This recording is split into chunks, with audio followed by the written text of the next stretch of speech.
안녕하세요. 54세의 평범한 직장인입니다.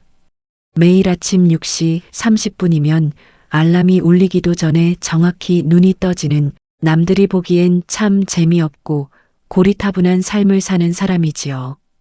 20년 넘게 매일 아침 면도를 하고 넥타이를 고르고 현관문을 나서는 그 일련의 과정들이 제게는 마치 정해진 궤도를 도는 시계추 같았습니다.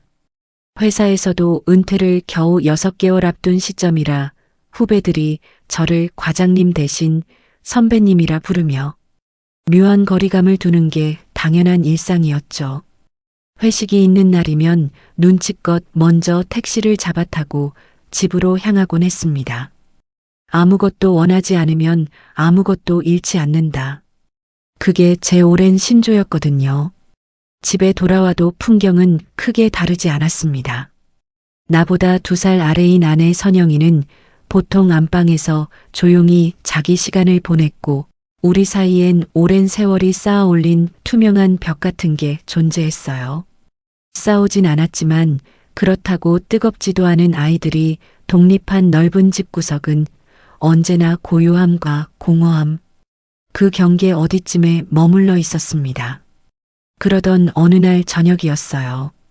퇴근길에 유난히 집에 바로 들어가기가 싫어서 낯선 골목을 무작정 걷기 시작했습니다.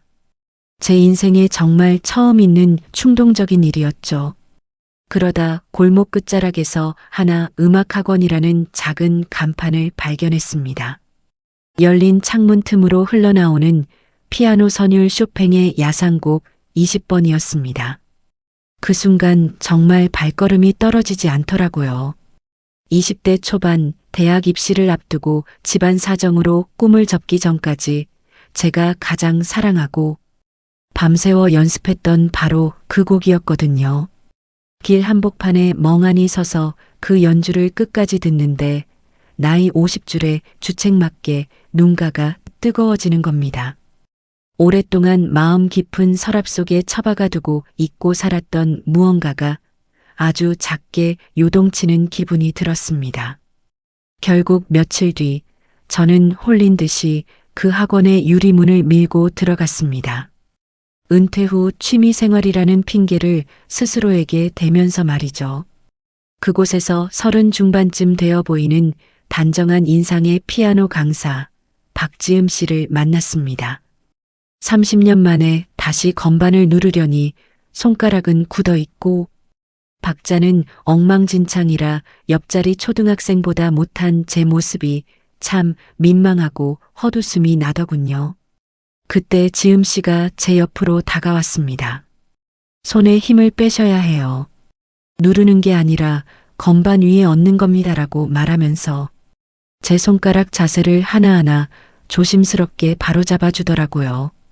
그녀의 따뜻한 손길이 제 손등에 닿는 순간 솔직히 심장이 쿵 하고 내려앉는 것 같았습니다.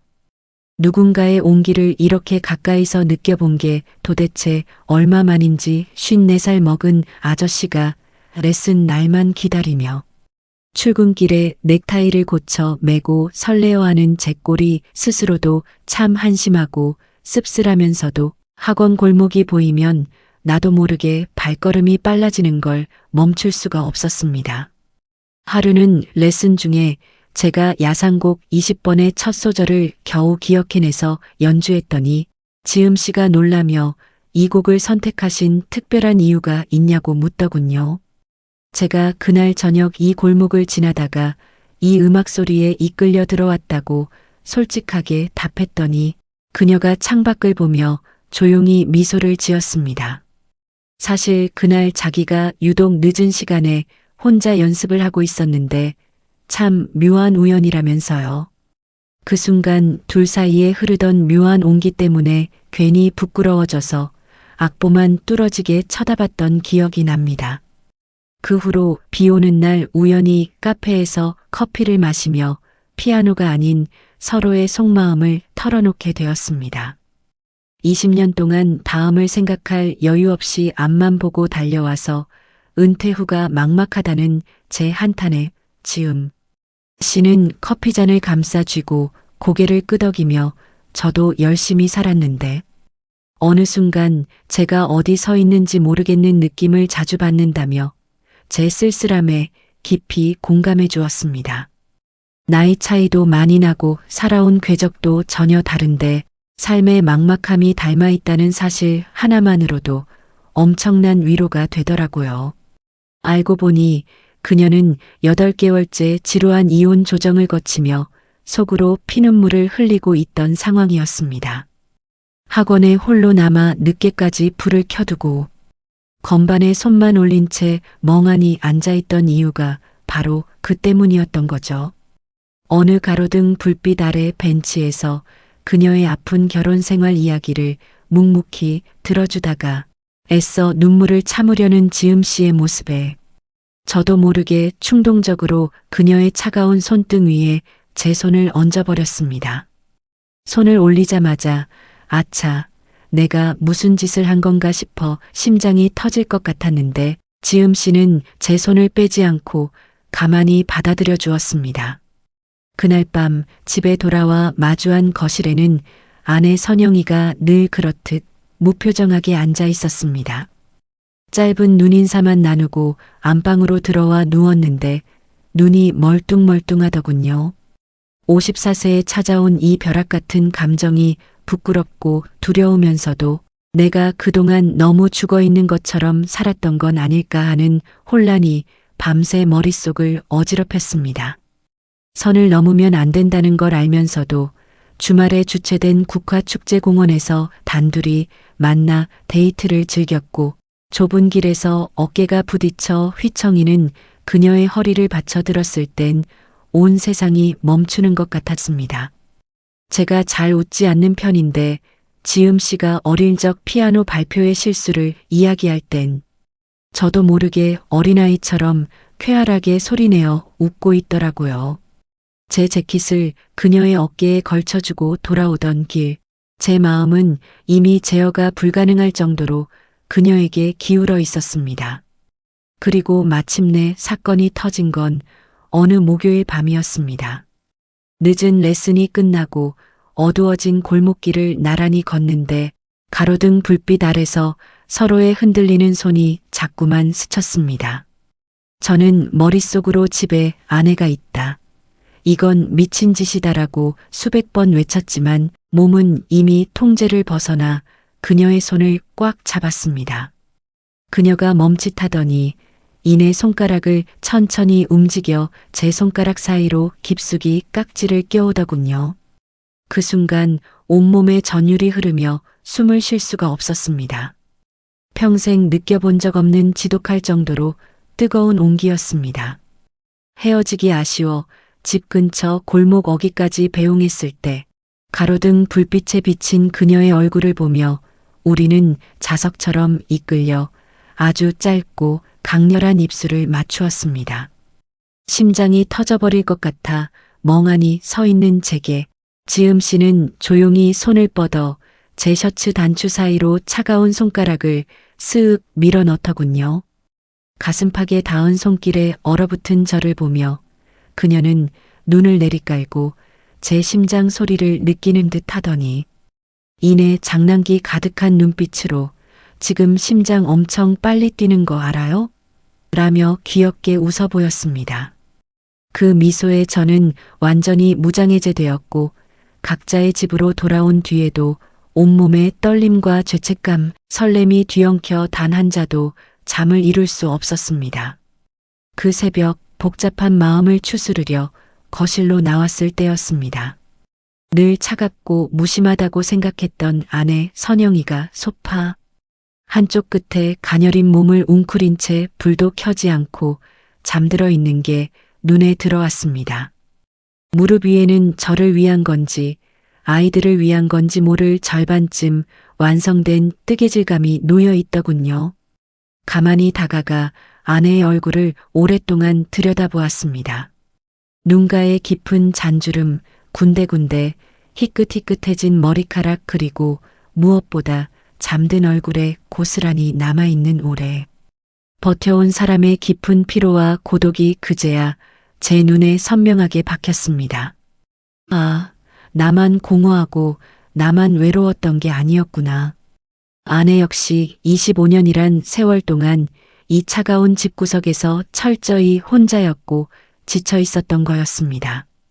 제가 제 공허함에만 갇혀 아내가 건네려던 수많은 눈빛과 대화의 시도들을 무심히 짓밟고 흘려보냈다는 사실이 새벽녘의 서치라이트처럼 제 양심을 사정없이 찔렀습니다. 지음 씨를 향한 설렘이 저를 강하게 흔들었지만 역설적이게도 그 흔들림 덕분에 저는 비로소 제 옆에 25년간 유령처럼 서 있던 아내를 똑바로 바라보게 된 것입니다. 다음 레슨 날 저는 카페에서 지음 씨에게 제 솔직한 심경을 고백했습니다. 선생님 덕분에 잃어버린 감정을 찾고 흔들렸지만 그 흔들림 덕분에 소파에서 홀로 지쳐 잠든 아내의 얼굴을 처음으로 제대로 보게 되었다고요. 제 비겁할 수도 있는 고백에 지음 씨는 원망 대신 이상하지 않다. 오히려 그게 더 솔직해서 좋다며 쌉싸름한 미소를 지어주었습니다. 마침 이혼 조정이 끝난 그녀 역시 제 존재 덕분에 홀로 서기가 덜 무서웠다며 고마움을 전했지요. 우리는 골목 끝에서 마지막 악수를 나누었습니다. 이번엔 깍지를 끼지 않고 그저 고마움과 미안함을 담아 담백하게 맞잡았다가 놓았습니다. 그녀의 뒷모습이 모퉁이를 돌아 사라질 때까지 한참을 바라본 뒤 저는 집으로 향하는 걸음을 떼었습니다.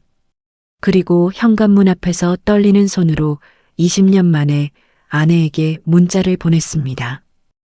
나야. 지금 들어가는데 오늘 저녁에 같이 좀 걸을까? 오래지 않아 도착한 아내의 답장은 단 2글자, 그래요였습니다. 그날 밤 저희 부부는 참 오랜만에 동네 공원을 나란히 걸었습니다. 아내가 먼저 요즘 피아노 배우는 거 어떠냐고 조심스레 물어왔고 저는 어려운데 이상하게 자꾸 하게 된다며 멋쩍게 웃었습니다. 아내가 나도 뭔가 새로 배워볼까 읊조리는데 가슴 한구석이 찡하더군요.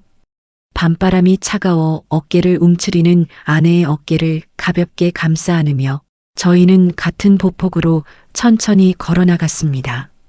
극적인 화해도 화려한 고백도 없었지만 저는 압니다. 금지된 감정이 저를 흔들어 깨웠고 그 파문 덕분에 제 곁에 소중한 사람을 다시 발견했다는 것을요. 54세 늦은 오후에 마주한 제 인생의 악보는 이렇게 잔잔하지만 깊은 울림으로 마지막 음표를 맺었습니다. 라디오 진행자님, 그리고 청취자 여러분. 여러분은 벼랑 끝 같았던 저의 이 방황과 마지막 선택을 이해해 주실 수 있을까요? DJ 네, 늦깎이 피아니스트님이 보내주신 길고도 가슴 먹먹한 사연 잘 들었습니다. 들으면서 저도 모르게 숨을 죽이게 되는 순간들이 참 많았네요. 54세라는 나이, 그리고 은퇴를 앞둔 황혼의 길목에서 찾아온 낯선 설렘과 흔들림. 참 많은 생각이 들게 하는 이야기입니다. 사연을 들으면서 솔직히 조마조마한 마음이 컸던 게 사실이에요. 가정이 있는 분에게 찾아온 30 중반의 여성, 그리고 손을 잡고 깍지를 끼고 입술을 맞추던 순간까지 도덕적인 기준을 엄격하게 들이댄다면 분명 비난받아 마땅한 선을 넘나드는 위험한 순간들이었습니다. 누군가에게는 이 사연이 그저 비겁한 변명이나 일탈로 보일 수도 있을 겁니다. 하지만 한 인간의 내면을 가만히 들여다보면 사연자님이 느끼셨던 그 지독한 공허함과 죽어가는 느낌이 얼마나 무서운 것이었을지도 아주 조금은 이해가 가요. 평생을 가족과 회사를 위해 기계처럼 살다가 은퇴를 앞두고 내 인생은 어디로 갔나 하는 존재론적인 허무함이 밀려왔을 때 하필 그 타이밍에 자신의 가장 찬란했던 20대의 꿈이었던 피아노, 그리고 그것을 공유하는 사람을 만났으니 그 파도가 얼마나 거셌겠습니까? 참 다행이고 또 대단하다고 느껴지는 점은 사연자님이 그 파도에 휩쓸려 모든 것을 파괴하는 파멸의 길로 걸어 들어가지 않았다는 점입니다. 보통의 잘못된 선택을 하는 사람들은 그 눈먼 설렘에 취해 내 곁에 있는 사람의 아픔을 외면하거나 핑계를 대기 마련이거든요. 그런데 사연자님은 지음 씨라는 거울을 통해 역설적이게도 그동안 보지 못했던 아내 선영 씨의 깊은 외로움과 눈물을 발견하셨습니다. 내가 외로웠던 만큼 내 아내도 이 공간에서 홀로 시들어가고 있었다는 걸 깨닫고 그 자리에 멈춰서서 다시 아내에게 손을 내민 그 마지막 선택은 정말 다행이라는 생각이 듭니다. 지음 씨와의 관계도 참 성숙하게 마무리를 지으셨어요. 서로에게 가장 필요했던 순간에 결핍을 채워주고 서로를 파괴하지 않는 선에서 담백하게 손을 놓아준 두 분의 마지막 악수가 참 슬프면서도 다행스럽게 느껴집니다. 흔들림을 통해서 삶의 진짜 소중한 가치를 깨닫고 제자리로 돌아오신 사연자님의 앞날을 응원하고 싶어지네요. 자, 이제 공은 우리 청취자 여러분께 넘어가야 할 것 같습니다. 결론을 딱 내려드리기엔 참 복잡 미묘한 감정의 선들이 얽혀 있네요. 25년의 결혼 생활 중 찾아온 이 치명적인 흔들림, 그리고 아내에게로 다시 돌아간 이 남자의 선택. 여러분은 어떻게 생각하시나요? 아무리 그래도 바람은 바람이다. 아내에게 큰 죄를 지은 거다라는 따끔한 질책일까요? 아니면 황혼의 길목에서 자신을 되찾고 가정을 지켜낸 솔직한 여정이었다라는 이해일까요? 여러분들이 느낀 솔직한 생각을 문자나 라디오 애플리케이션 댓글로 남겨주세요. 사연자님께 많은 분들의 진솔한 조언과 생각이 큰 이정표가 될 것 같습니다. 기다리고 있을게요.